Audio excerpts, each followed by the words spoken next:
बिस्मिल्लाहिर्रहमानिर्रहीम। अस्सलाम वालेकुम students, my name is Mohammad Usman Salim. I am from UGI chemistry department.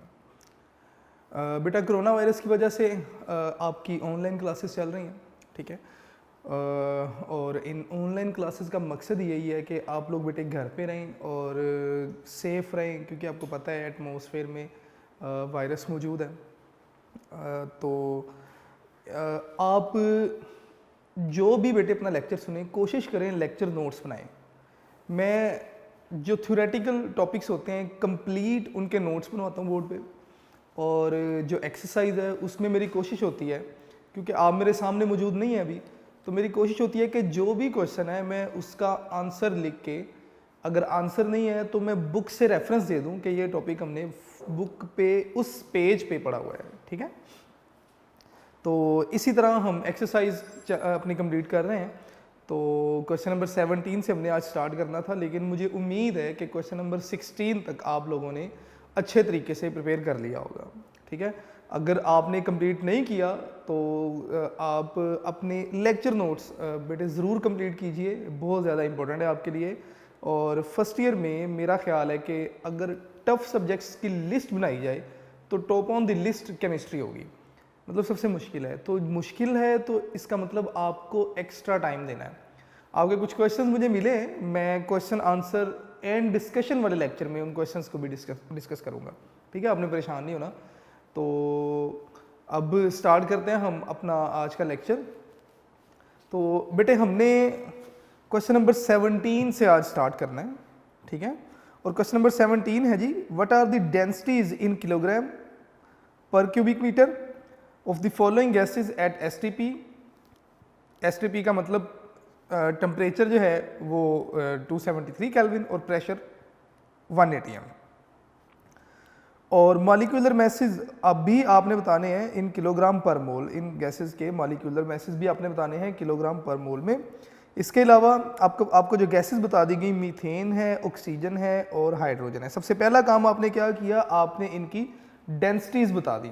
Densities के साथ साथ आपने इनके मॉलिक्यूलर मैसेज भी बताने हैं किलोग्राम पर जो है ना वो मोल में। उसके बाद नेक्स्ट देखेंगे जी,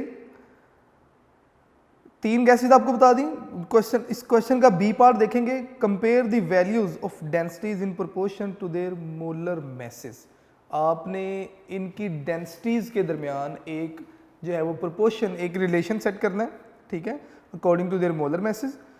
थर्ड वन अगर आप देखें, how do you justify that increase of volume up to 100 dm³ at 27 degree centigrade of 2 mole of ammonia will allow the gas behave ideally as compare to STP condition. तो मैं बारी बारी questions को समझाता भी जाऊंगा, इनकी स्टेटमेंट के ऊपर डिस्कशन करके इनके आंसर्स की तरफ जाएंगे, ठीक है। तो क्वेश्चन नंबर 17 ए पार्ट हम कर रहे हैं जी। पहले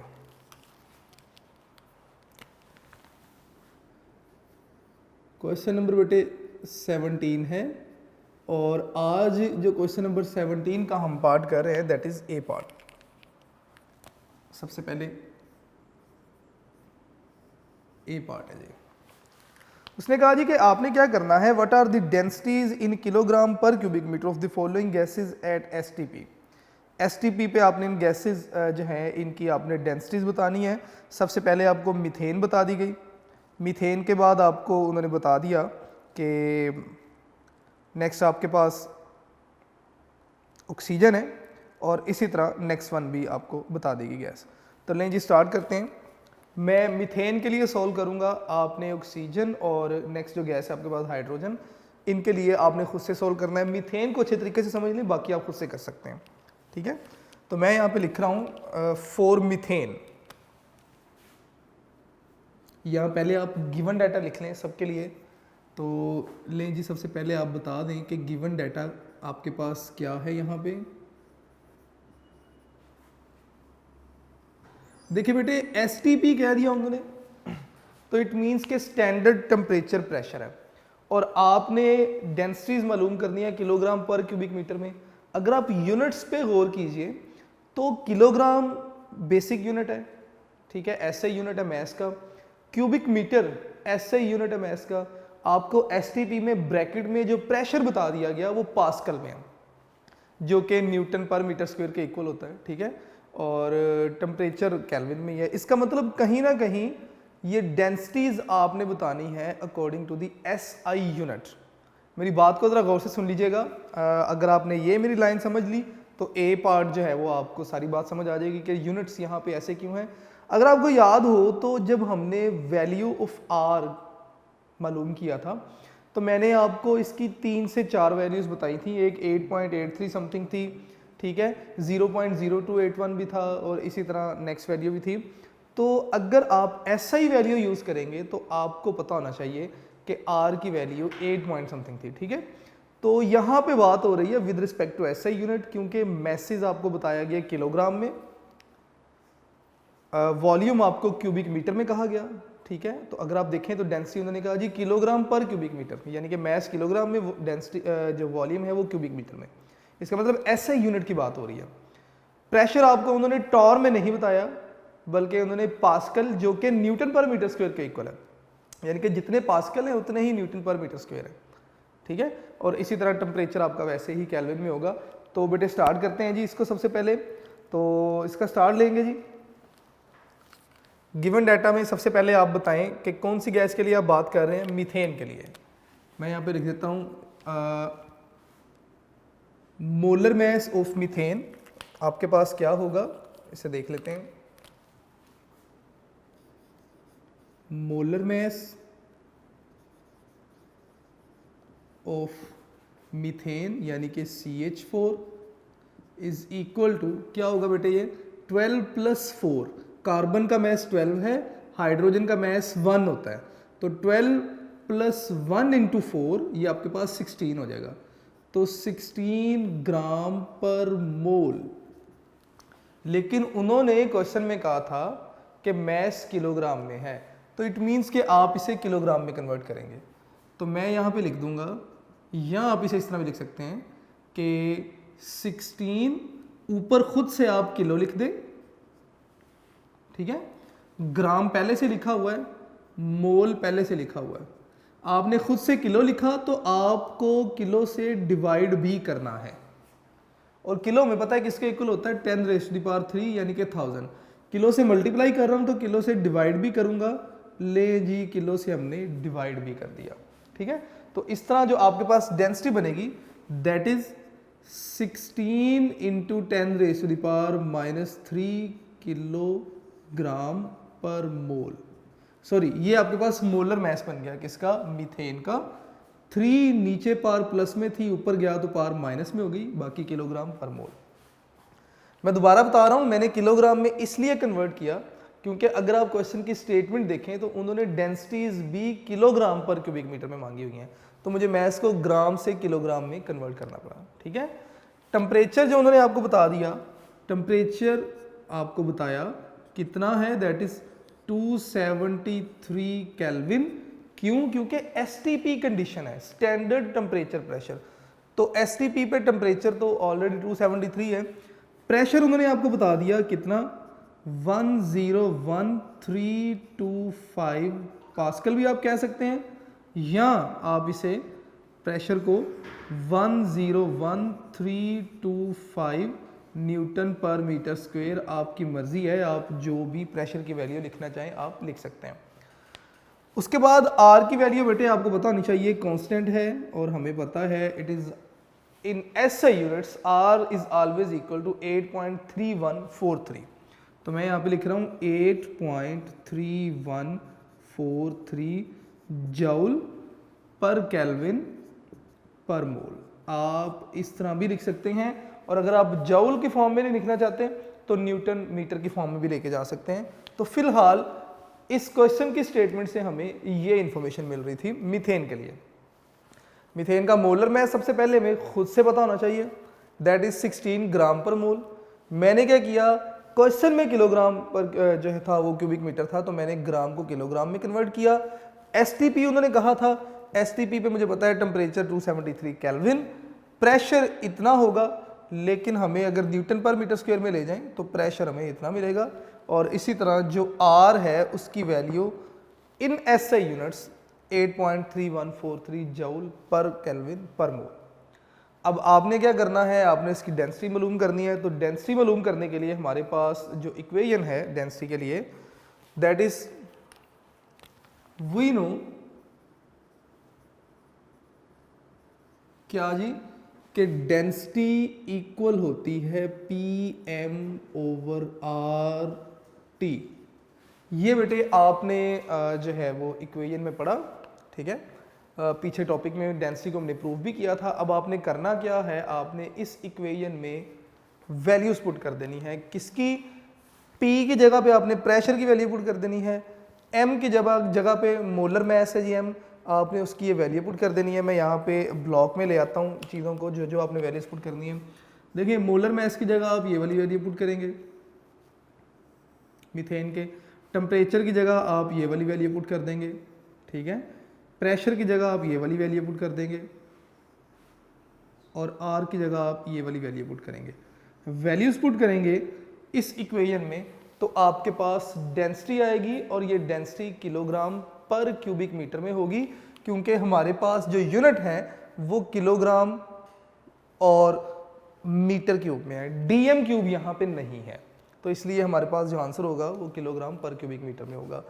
ये बेटा वैल्यू होगी किसके लिए? मीथेन के लिए। आपने जस्ट इसमें वैल्यूज पुट कर देनी है। चले मैं वैल्यूज भी आपके लिए पुट कर देता हूँ, आपने इसे सॉल्व कर लेना कैलकुलेटर से। तो मैं यहाँ पे लिख दूंगा जी पुटिंग वैल्यूज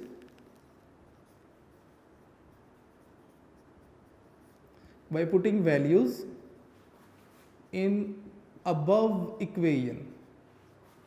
ऊपर वाली इक्वेशन में वैल्यूज पुट करने से अब हमारे पास ऊपर वाली इक्वेशन है जी D is equal to, pressure आपके पास कितना है 101325, लें जी 101325 न्यूटन पर मीटर स्क्वायर, ठीक है।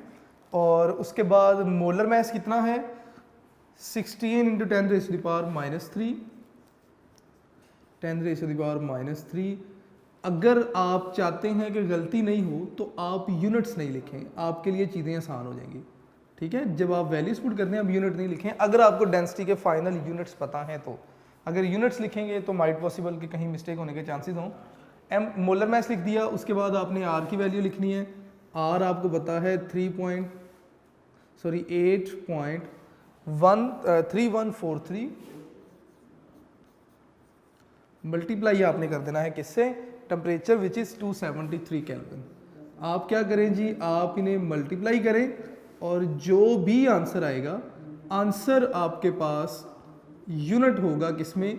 डेंसिटी का यूनिट क्वेश्चन में ही उन्होंने किलोग्राम पर क्यूबिक मीटर में मांगा हुआ है, तो आपके पास आंसर इस यूनिट में आएगा, ठीक है।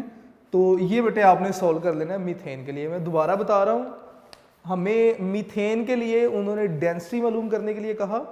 मैंने क्या किया जी, डेंसिटी मालूम करने के लिए STP पे मैंने कहा जी मोलर मैस ऑफ मीथेन क्या है 16 ग्राम पर मोल, लेकिन क्वेश्चन की स्टेटमेंट में अगर आप देखें तो किलोग्राम पर क्यूबिक मीटर में था, तो ग्राम को किलोग्राम में कन्वर्ट करने के लिए किलो से मल्टीप्लाई किया तो किलो से ही डिवाइड कर दिया। तो ये नीचे माइनस प्लस में था, ऊपर जाके माइनस में। टेम्परेचर की वैल्यू बता दी, प्रेशर की वैल्यू बता दी एट STP और R की वैल्यू बता दी इन SI यूनिट्स। डेंसिटी वाली इक्वेशन में वैल्यूज पुट की और हमारे पास आंसर आ जाएगा। तो ये बेटे ऑक्सीजन की मैंने मालूम कर दी, सॉरी मीथेन की, ऑक्सीजन की आपने डेंसिटी मालूम करनी है, हाइड्रोजन की भी आपने मालूम करनी है।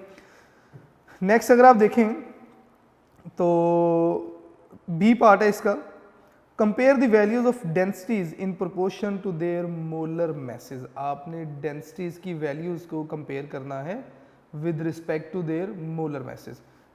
मतलब आपने मोलर मैसेज के लिहाज से बताना है कि किसकी डेंसिटी कितने टाइम्स ज़्यादा है, ठीक है। तो बी पार्ट का मैं आंसर यहाँ पे ही लिख रहा हूँ, यहाँ पे ही इंशाल्लाह कंप्लीट हो जाएगा। आपने बेटे बस समझ लेना थोड़ा सा कि कॉन्सेप्ट इसमें क्या था। देखें यहाँ पे थोड़ा सा कंसेप्चुअल काम है, कोई मुश्किल चीज़ नहीं। समटाइम वर्ड्स मुश्किल होते हैं लेकिन उनके पीछे कॉन्सेप्ट्स बड़े आसान होते हैं। तो यहाँ पे ही कुछ ऐसा काम है। उन्होंने कहा जी कि आपने डेंसिटीज को कंपेयर करना है, लेकिन किसके लिहाज से? With respect to molar mass of these 3 gases. इन तीनों गैसेस के मोलर मैस को ज़हन में रखना है और मोलर मैस के लिहाज से डेंसिटीज के बारे में आपका आंसर क्या आता है वो बताना है आपने। अब मुझे पता है density is directly proportional to molar mass, किसी गैस की मोलर मास जितना ज़्यादा होगा उसकी डेंसिटी उतनी ही ज़्यादा होगी, ठीक है। तो इसका मतलब मोलर मासेस के दरमियान अगर मैं एक रिलेशन सेट कर लूँ तो वही प्रोपोर्शन या वही रिलेशन डेंसिटीज के दरमियान होगा, ठीक है। तो बेटा ज़रा आंसर देखते जाइएगा। As molar mass have direct relation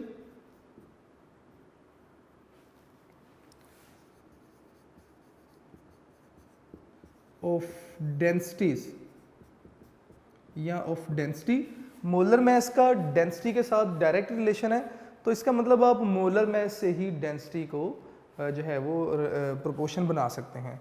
so the proportion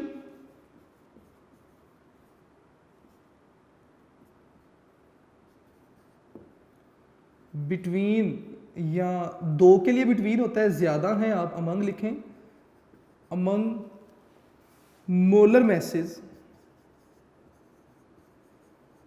of these gases will be same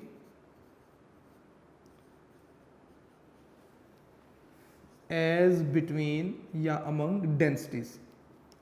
मैं यहाँ पे लिख देता हूँ as among densities, यानी कि जो प्रोपोर्शन होगा मोलर मैसेज के दरमियान वही प्रोपोर्शन होगा डेंसिटीज के दरमियान। तो इसको लिख लेते हैं जी।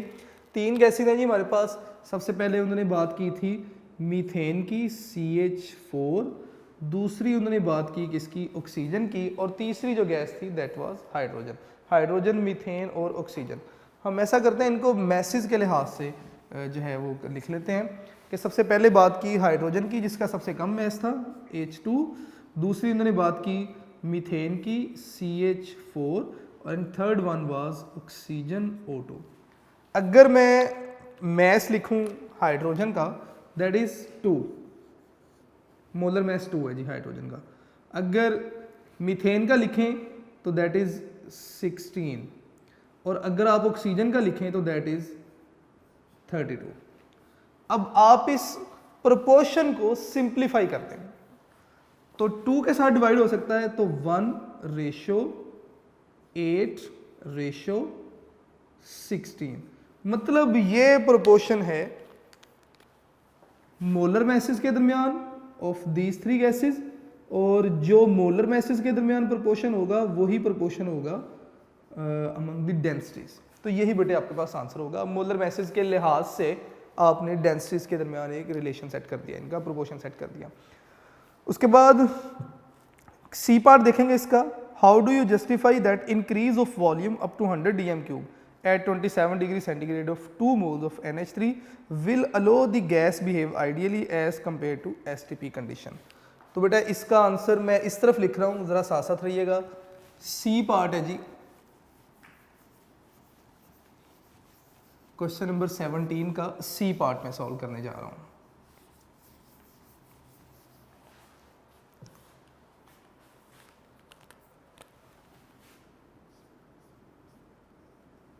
जी उन्होंने कहा जी कि 2 कंडीशन हैं। एक कंडीशन आपके पास है जी अमोनिया है NH3, एक बार आपने इसका वॉल्यूम बढ़ा दिया 27 डिग्री सेंटीग्रेड पे 100 dm³ तक, और दूसरी कंडीशन है STP कंडीशन, ठीक है। तो दोनों कंडीशन में से कौन सी कंडीशन है, या 100 डिग्री सेंटीग्रेड 100 dm³ आपने वॉल्यूम बढ़ा दिया 27 डिग्री सेंटीग्रेड पे जी। तो सी पार्ट में उन्होंने कहा जी कि 2 कंडीशंस हैं। एक है इंक्रीज्ड वॉल्यूम, कितना, अप टू 100 dm³, कब, एट 27 डिग्री सेंटीग्रेड, या आप इसे 300 केल्विन भी कह सकते हैं। और दूसरी जो उन्होंने कंडीशन बताई है आपको, उन्होंने कहा जी कि एट STP का मतलब कि जो आपके पास प्रेशर है दैट इज 1 atm, और जो टेम्परेचर है दैट इज 273 केल्विन। यहाँ पे भी प्रेशर आप 1 atm मान लें, ठीक है, प्रेशर यहाँ पे भी सेम है। अब देखिए बेटे, ये क्वेश्चन में वो कहना चाह रहा है, वो कहता है जी कि यहाँ पे गैस आइडियल है, इस कंडीशन पे गैस जो है वो ज़्यादा आइडियल है। कौन सी gas? Ammonia, as compare to this condition. ऐसा क्यों है? देखिए बेटे, इस कंडीशन पे वॉल्यूम भी इंक्रीज हुआ up to 100 dm3, volume increase हुआ तो मॉलिक्यूल्स एक दूसरे से दूर दूर चले गए। या टेम्परेचर यहाँ पे ज़्यादा है, टेम्परेचर ज़्यादा होने की वजह से मॉलिक्यूल्स एक दूसरे से दूर दूर होंगे। मॉलिक्यूल्स अगर एक दूसरे से दूर दूर हैं तो इट मीन्स के मॉलिक्यूल्स के दरमियान फोर्सेस ऑफ अट्रैक्शन वीकर हैं। जहाँ फोर्सेस ऑफ अट्रैक्शन वीक होंगी वहाँ पे गैस आइडियली बिहेव करेगी।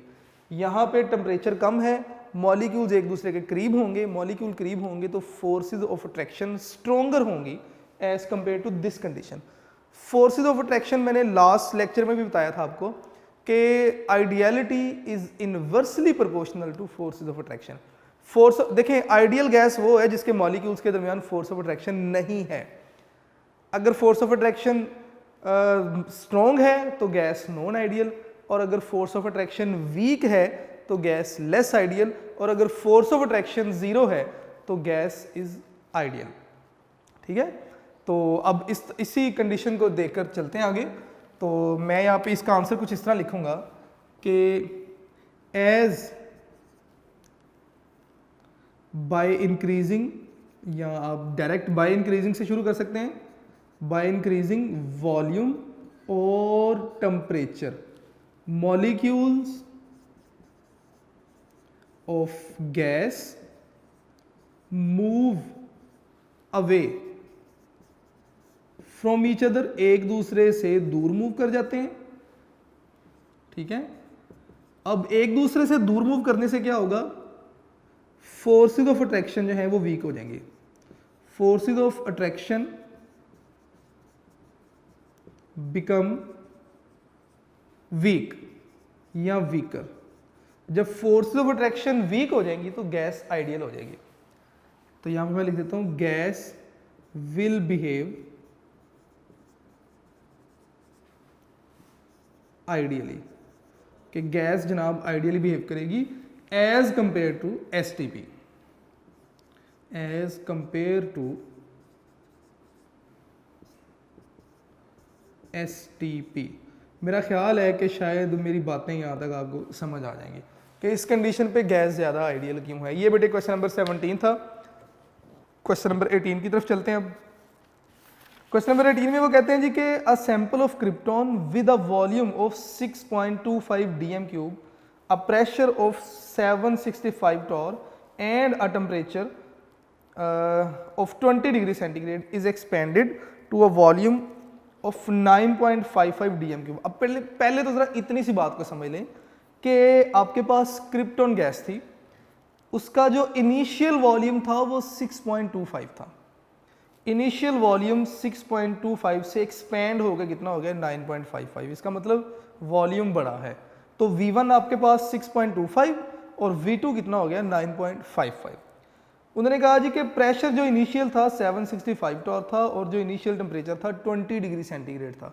अब हम करेंगे क्या? इस 20 को केल्विन में कन्वर्ट करेंगे तो 293 केल्विन हो जाएगा। ठीक है, नेक्स्ट आपने करना क्या है, वो कहते हैं जी कि इसका गैस का वॉल्यूम बढ़ा 9.55 dm3 तक चला गया बढ़ के, और जो प्रेशर था, अब अगर वॉल्यूम बढ़ा है तो ऑब्वियसली प्रेशर कम करेंगे तो वॉल्यूम बढ़ेगा। वॉल्यूम कम होके 375 टॉर तक चला गया। What will be it's final temperature? आपने फाइनल टेम्परेचर जो है वो बताना है गैस का। ठीक है, तो बड़ा इजी सा क्वेश्चन है, मैं आपके लिए डाटा बना दूंगा, आप लोगों ने बेटे सॉल्व इसे खुद से करना होगा। तो स्टार्ट करते हैं जी इससे। क्वेश्चन नंबर 18 है ये।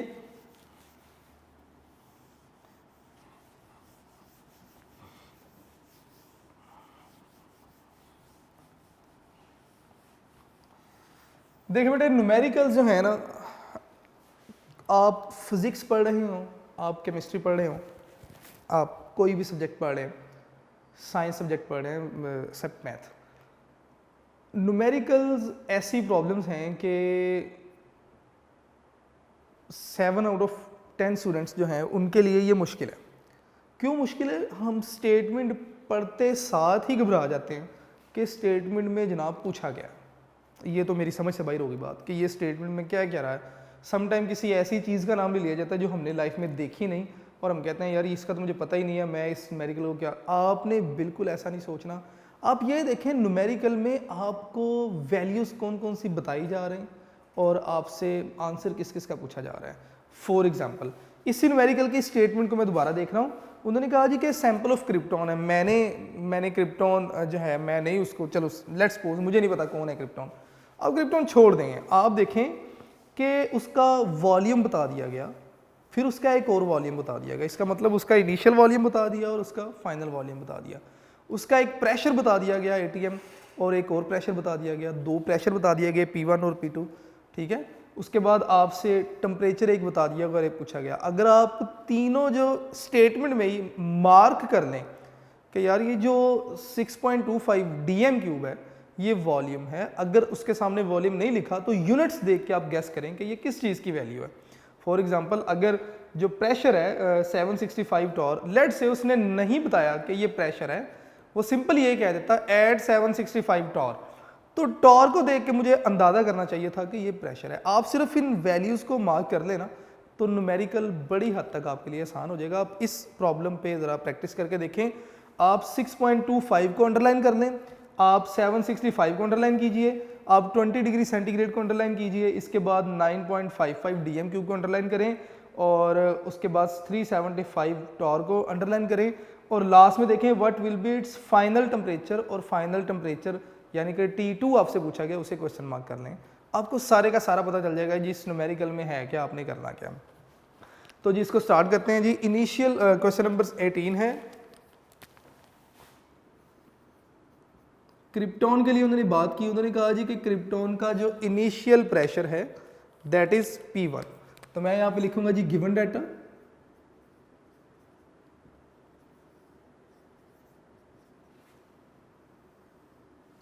गिवन डाटा में सबसे पहले आप बताएंगे इनिशियल प्रेशर या इनिशियल वॉल्यूम बता दें। मैं इनिशियल वॉल्यूम को सिंपली VI लिख देता हूं, दैट इज 6.25 DM³। इसी तरह इनिशियल प्रेशर उन्होंने आपको बता दिया दैट इज 765 टॉर, तो मैं P1 भी यहां पे लिख देता हूं, दैट इज 765 टॉर। इसी तरह उन्होंने आपको क्या बता दिया, फाइनल वॉल्यूम बता दिया आपको और फाइनल प्रेशर बता दिया। फाइनल वॉल्यूम उन्होंने आपको क्या बताया कि 9.55 DM³। तो मैं यहां पे V2 लिख देता हूं, 9.55 DM³ और फाइनल प्रेशर उन्होंने जो आपको बताया दैट इज 375 टॉर। तो ले जी P2 भी हम यहाँ पे लिख लेते हैं, P2 is 375 torr I guess जी बेटे, 375 टॉर, 375 टॉर। इनिशियल टेम्परेचर उन्होंने आपको बता दिया T1 था जी आपके पास 20 डिग्री सेंटीग्रेड, और अगर आप इसे केल्विन में लेके जाना चाहते हैं तो 273 ऐड करें तो दैट विल बिकम 293 केल्विन। और आपने क्या मालूम करना है वो आप अलहदा से लिख लें। टू कैलकुलेट में मैं यहाँ पे लिख देता हूँ टू कैलकुलेट, और कैलकुलेट आपने क्या करना है, आपने फाइनल टेम्परेचर यानी कि T2 आपने कैलकुलेट करना है। उसके बाद बेटे आप सोल्यूशन देखें, इसका सोल्यूशन क्या होगा। तो नेक्स्ट हेडिंग में दे देता हूँ जी यहाँ पे सोल्यूशन की। लें जी, अब जब भी आपके पास वैल्यूज पता चल जाए ना आपको, आप देखें कि यार ये सारे पैरामीटर्स कौन से फार्मूला में इस्तेमाल हो रहे हैं। अगर मैं खाली P1 V1 देखूं तो ये तो बॉयल्स लॉ बन जाएगा, अगर टेम्परेचर के साथ देखूं V1/T1 तो ये चार्ल्स लॉ बन जाएगा। हाँ, मेरे पास एक ऐसा रिलेशन है जिसमें ये सारे पैरामीटर्स इस्तेमाल हो रहे हैं, और वो रिलेशन कौन सा है, that is P1 V1/T1 equal to P2 V2/T2। इसमें ये सारे पैरामीटर्स इस्तेमाल हो रहे हैं और ये जनरल गैस इक्वेशन से था, तो इसका मतलब यही पैरामीटर आप यहाँ पे यही फार्मूला इस्तेमाल करेंगे। तो मैं यहाँ पे लिखूंगा we know by general gas equation कि जनरल गैस इक्वेशन से हमें पता है क्या कि P1 V1 by T1 equal to P2 V2 by T2। आपने मालूम करना है जी T2, तो जो मालूम करना है उसे इक्वेशन की एक तरफ ले आए, बाकी सबको इक्वेशन के दूसरी तरफ। तो T2 इक्वल होगा किसके, P2 V2 डिवाइडेड बाय, इस तरफ आ जाएगा P1 V1 और मल्टीप्लाई ये T1 भी इस तरफ जाके मल्टीप्लाई होगा तो T1। ये बेटे आपके पास फार्मूला बनेगा। आपने करना क्या है, आपने इस फार्मूला में वैल्यूज पुट कर देनी है और आपके पास आंसर आ जाएंगे। तो ले जी, बड़ा इजी सा काम था। मुझे एक कमेंट आया था कि सर न्यूमेरिकल मुझसे सॉल्व नहीं होते, मुझे समझ नहीं आती न्यूमेरिकल्स की। तो बेटे न्यूमेरिकल्स तब भी सॉल्व होंगे अगर आपको फार्मूला ही याद है, अच्छे तरीके से आपको फार्मूला पता होने चाहिए जो जो अभी तक आपने पढ़ लिया। फॉर एग्जांपल बॉयल्स लॉ आपने फार्मूला पढ़ा है, मुझे पता है जी P V equal to K या P1 V1 equal to P2 V2, ये दो फार्मूला ही बन जाते हैं। चार्ल्स लॉ आपने पढ़ा V1 by T1 equal to K या V by T equal to K, और दूसरा फार्मूला इसका था V1 by T1 equal to V2 by T2। इसके बाद जनरल गैस इक्वेशन पढ़ी, मुझे पता है जी क्या PV इक्वल टू nRT। अगर ये फार्मूला आप इस्तेमाल नहीं कर रहे तो आपके पास होगा P1 V1 by T1 equal to P2 V2 by T2, जो मैंने यहाँ पे इस्तेमाल किया। इसके बाद डेंसिटी का आपने इसी जनरल गैस इक्वेशन में से फार्मूला निकाला था, that was D equal to PM over RT। Graham's law of diffusion हमने पढ़ा था जिसका फार्मूला था R1 बाई R2 इक्वल होगा square root M2 by square root M1। ठीक है, इसी तरह आपने काइनेटिक इक्वेशन का फार्मूला पढ़ा था PV equal to 1 by 3 MNC square bar. इसके साथ आगे चलते चलते हमने और जो आगे फार्मूला ही पढ़े थे उसमें आपके पास प्रेशर करेक्शन आ जाती है, वॉल्यूम करेक्शन, और रियल गैस इक्वेशन का फार्मूला आ जाता है जो इस्तेमाल भी होगा। वो आपके पास था जी P plus A over V square into V minus B equal to RT, ये विद 1 नंबर ऑफ मोल था। तो ये फार्मूला ही अगर आपको याद है तो इसका मतलब चीज़ें मुश्किल नहीं है आपके लिए, आप स्टेटमेंट में सिर्फ मार्क करें। तो वो स्टूडेंट जिन्हें न्यूमेरिकल सॉल्व करने में प्रॉब्लम्स आ रही हैं, मेरे एक छोटा सा टास्क अपने लिए समझें और 30 मिनट्स ले लें, 35 मिनट्स ले लें, 45 मिनट्स ले लें और बैठ के जो टॉपिक्स के फाइनल फार्मूलाई आपने डिड्यूस किए, आप उन फार्मूलाई को बैठ के अच्छे तरीके से याद करें। और जब आप उन फार्मूलाई को अच्छे तरीके से याद कर लेंगे तो फिर न्यूमेरिकल्स में उनको सॉल्व करना आपके लिए और भी आसान हो जाएगा। ठीक है, तो ये थोड़ी सी चीज़ें थी। अब क्वेश्चन नंबर हमारे पास 19 है। मैं इसे स्टार्ट तो कर दूं, लेकिन मुझे चूँकि इंडिकेशन मिल गई है कि टाइम अप हो चुका है तो मैं इसलिए इसे स्टार्ट नहीं कर पाऊँगा। आपका बेटा कमेंट देखते हुए मैंने एक्सरसाइज के न्यूमेरिकल्स की स्पीड स्लो कर दी है कि आपको समझ आनी शुरू हो जाए। मैं दोबारा अपनी बात को रिपीट कर रहा हूँ और आप इसे इजी नहीं लीजिएगा, आप इसे बिल्कुल अपने लिए एक बड़े इंपॉर्टेंट वर्ड समझिएगा। न्यूमेरिकल तब सॉल्व होंगे अगर आपको फार्मूला ही बताएं। ऐसा नहीं है कि आप फार्मूला की से देखें या किसी से पूछ लें, वैल्यूज़ आप मार्क करवा लें किसी से, आप खुद से सिर्फ वैल्यू पुट करके आंसर दें और बड़े खुश हो जाएं कि मैंने सॉल्व। बिल्कुल आपने सॉल्व नहीं किया, फार्मूला ही आपको याद होने चाहिए, फिर आपके न्यूमेरिकल सॉल्व होंगे। तो आप वो बच्चे जिन्हें न्यूमेरिकल सॉल्व करने में प्रॉब्लम आ रही है, आप अपने टॉपिक से रिलेटेड फार्मूला ही याद करें, ज़रूर याद करें। और उसके बाद जब आप स्टेटमेंट देखें तो अपने बुक के ऊपर स्टेटमेंट में जो वैल्यूज़ गिवन है उन्हें अंडरलाइन कर लें। ठीक है, अंडरलाइन करने के बाद जैसे आपके लिए चीज़ें बहुत आसान हो जाएंगी। अंडरलाइन किया, वॉल्यूम था, आप उसके पास V लिख लें। अगर 2 वॉल्यूम है आप V1 लिख लें, दूसरे पे V2 लिख लें। अगर टेम्परेचर है T लिखें, 2 है तो T1 T2 कर दें। अगर इसी तरह प्रेशर है तो P1 P2 भी कर सकते हैं आप। तो ये इस तरह चीज़ें आपके लिए आसान होती जाएंगी। तो ये बेटा क्वेश्चन नंबर 18 था। अब इंशाल्लाह नेक्स्ट लेक्चर में हम क्वेश्चन नंबर 19 से स्टार्ट करेंगे। आपने अपने नोट्स खुद बनाने हैं। ठीक है, ये आपको मैं बार बार एम्फसाइज कर रहा हूँ। वो स्टूडेंट जो मेरे पास मतलब इस कैंपस में आएंगे उनसे मैं very first day lecture notes मांगूंगा कि बेटा लेक्चर नोट्स अपने दिखाइए, आप कहाँ पर हैं। ठीक है, जो जिनके इनकम्प्लीट होंगे उन्हें कंप्लीट करने के लिए टास्क दे दिया जाएगा कि ये आपने कंप्लीट करने हैं। ठीक है, तो बाकी बेटे अपना डेली का काम आप लोग डेली करें और अपने जो हैं वो बड़ों का अदब करें, छोटों से प्यार करें, नमाज़ पढ़ें, अल्लाह ताला से दुआ करेंगे। जिस प्रॉब्लम में हम हैं अभी, अल्लाह ताला ये जो हालात हाज़रा बड़े मुश्किल से बने हुए हैं वायरस की वजह से, अल्लाह ताला हमें इस मुश्किल हालात में से सबको निकालें और घर पे रहें। बड़ी इंटेंसिटी आती जा रही है, इस बीमारी में शिद्दत आती जा रही है, तो आप अपने आप को सेफ़ रखें, घर वालों को भी सेफ़ रखें। इंशाल्लाह पहले नेक्स्ट लेक्चर में हम क्वेश्चन नंबर 19 से स्टार्ट करेंगे। थैंक यू बेटे, अल्लाह हाफिज़।